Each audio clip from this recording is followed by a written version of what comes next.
हम तृतीय दिवस की कथा में प्रवेश करेंगे, जहां पर कल सायं श्री सुखदेव जी महाराज ने अपनी वाणी को विराम दिया था। वहीं से कथा में प्रवेश करेंगे।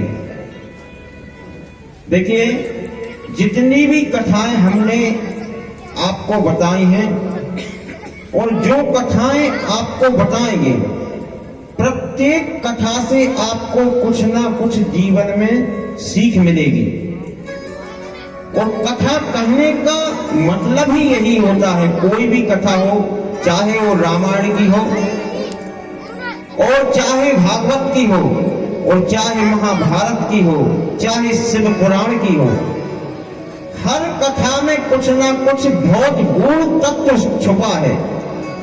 लेकिन हम लोग उसे कहानी समझ करके पढ़ के और छोड़ देते हैं।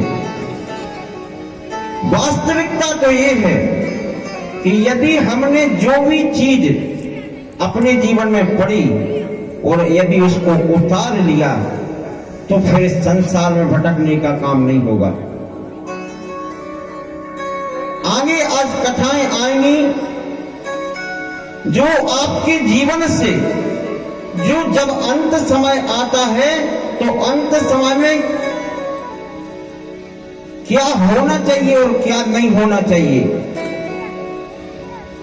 जीवन के एक एक पल के बारे में कथा से आपको शिक्षा मिलेगी। केवल आपको सुनना है। क्यों? क्योंकि आधी लगभग हम लोग उम्र पार कर चुके हैं, अब तीसरे पड़ाव में पहुंचने वाले हैं। और कहते हैं कि जब जागो तभी सवेरा। यदि अभी तक नहीं जाग पाए तो जीवन में कुछ नहीं कर पाएंगे। आपने प्रथम दिवस में कथा सुनी महत्व के बारे में, धुंधकारी के बारे में। हमने आपको बताया कि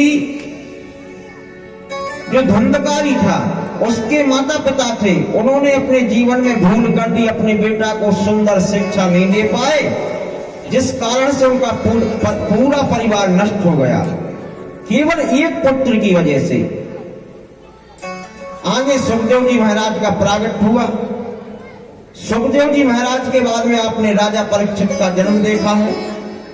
राजा परीक्षित को श्राप लग चुकी है, कल सायं श्राप लग चुकी है और सुखदेव जी आ गए हैं। सुखदेव जी सामने बैठे हैं। राजा परीक्षित ने पूछा है कि प्रभु, 7 दिन में यदि किसी की मृत्यु होनी हो तो उसके लिए उपाय नहीं पूछा है, उसके लिए केवल क्या करना चाहिए।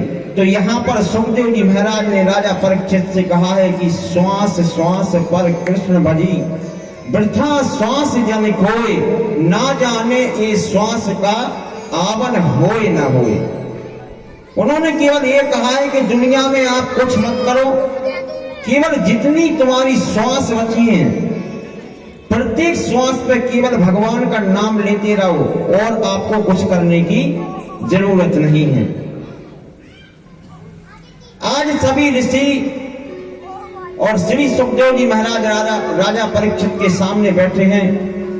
गंगा के तट पर सुंदर स्थान है, नैमिषारण तीर्थ में आज बैठे हुए हैं और श्रीमद् भागवत कथा का तृतीय दिवस है। देखिए, गलती हमसे ही नहीं होती है, कभी कभी अच्छे अच्छे लोगों से भी हो जाती है।